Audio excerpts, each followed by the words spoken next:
அஸ்ஸலாமு அலைக்கும் ஃப்ரெண்ட்ஸ். பூரி கிழங்கு எப்படி செய்கிறதுன்னு பார்க்கலாம். இது பூரியை வந்து மைதா மாவில் பண்ணேன். அது எப்படி பண்ணேன்னு சொல்லி வீடியோ போட்டிருக்கேன், போய் செக் பண்ணி பாருங்கள் ஃப்ரெண்ட்ஸ்.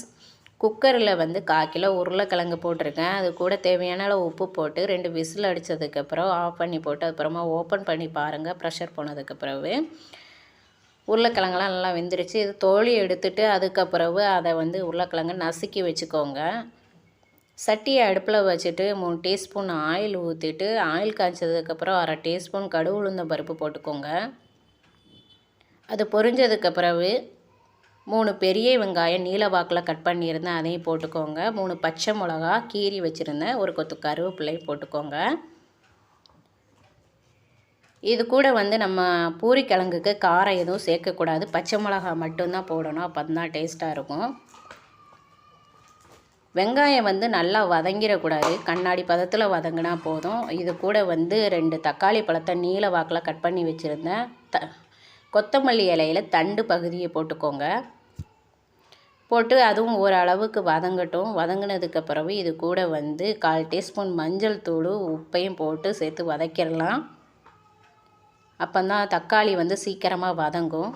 இந்த அளவுக்கு வதங்கினதுக்கு பிறகு இது கூட வந்து நம்ம நசுக்கி வச்சுருந்த உருளைக்கிழங்கையும் போட்டுடலாம். உருளைக்கிழங்கு போட்டதுக்கு பிறகு இது கூட தண்ணி சேர்த்துக்கலாம். நான் வந்து கட்டியாக வைக்க போகிறது இல்லை, கொஞ்சம் நலுன்னு தான் வைக்க போகிறேன். அதனால் வந்து 4 கிளாஸுக்கு தண்ணி ஊற்றிக்கிறேன். உங்களுக்கு கட்டியாக வேணும் அப்படின்னு சொன்னீங்கன்னா நீங்கள் வந்து தண்ணியை கம்மி பண்ணிக்கோங்க. 4 கிளாஸ் அளவுக்கு தண்ணி ஊற்றிட்டேன். தண்ணி ஊற்றிட்டு இது கொஞ்சம் கொதி வரட்டும்.